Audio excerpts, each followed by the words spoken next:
नमस्कार। आप सब जानते हैं कि पहले ब्लैक फंगस हमारे देश में आया, फिर वाइट फंगस और अब येलो फंगस के मरीजों की संख्या बढ़ रही है। हम जानते हैं बहुत मुश्किल से हमने अभी ऑक्सीजन के चैलेंज को समाप्त किया है। अब ऑक्सीजन अवेलेबल है सभी जगह। बहुत सारे अपनों को हम खो चुके हैं, या तो हमारे परिजन थे, बहुत क्लोज़ रिलेटिव, या हमारे दूर के रिश्तेदार थे, या हमारे मित्र थे। हर परिवार में किसी न किसी व्यक्ति को खोया है। हालत इतने ख़राब थे कि जब ऑक्सीजन नहीं मिल रही थी तो परिजनों को दर दर भटकना पड़ रहा था अपने मरीज को ऑक्सीजन देने के लिए। और इसी दौरान एक नई बीमारी का पता लगा, ब्लैक फंगस। उसके पश्चात पता लगा वाइट फंगस, और इससे ज़्यादा गंभीर येलो फंगस के मामले भी देश में धीरे धीरे सामने आने लगे। डॉक्टरों के मुताबिक पहले से कमज़ोर आईसीयू के मरीजों में सफ़ेद फंगस होता है। हाल के मामलों में यह देखा गया है कि यह पहले फेफड़ों को संक्रमित करता है, फिर इसका प्रभाव मस्तिष्क, नाखून, गुर्दे, पेट और मुंह के अंदर हो सकता है।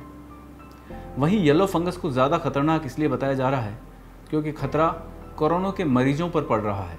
जो मरीज कोरोना से ठीक हो गए हैं उन पर तो वाइट फंगस का, ब्लैक फंगस का प्रभाव है ही, लेकिन जो कोरोना से लड़ रहे हैं उन मरीजों पर येलो फंगस का प्रभाव बहुत तेज़ गति से पड़ रहा है। इसके लक्षण क्या हैं?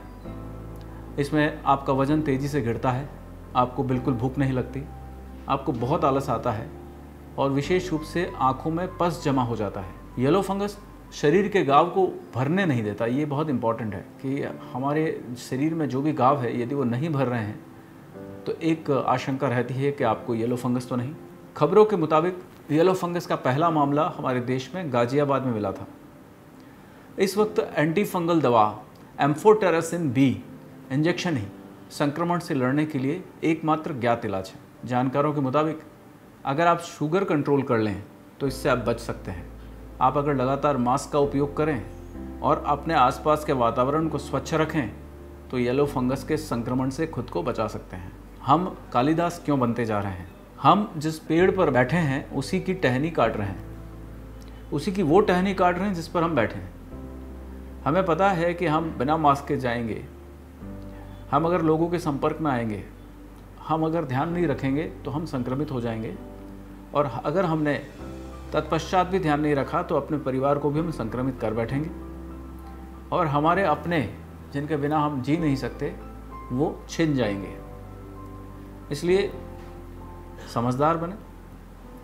संयम और धैर्य बहुत आवश्यक है इस समय रखना। जीविका और जीवन को साथ में चलाए रखने के लिए संयम और धैर्य की बहुत आवश्यकता है। एक समय आएगा कि कहते हैं ना, एक लाइन है कि यह भी बीत जाएगा।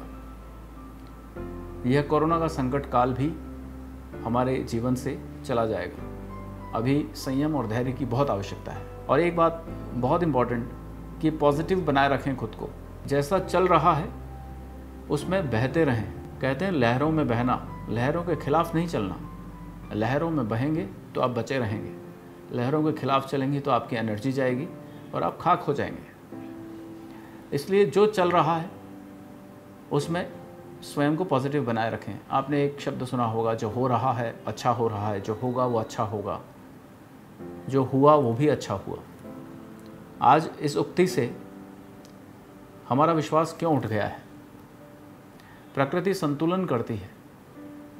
शायद इतना बड़ा नुकसान करके प्रकृति ने स्वयं को संतुलित ही किया है, और हमारे अपने कृत्य जो हमने गलत किए थे मानव जाति ने प्रकृति के खिलाफ, उसका नुकसान प्रकृति ने पुनः लिया है हमसे, मानव जाति से। तो मेरी प्रार्थना है कि स्वयं का ध्यान रखें, अपने परिवार का ध्यान रखें और विशेष रूप से समझदार बने, संयम रखें, धैर्य रखें। बहुत धन्यवाद। प्रणाम।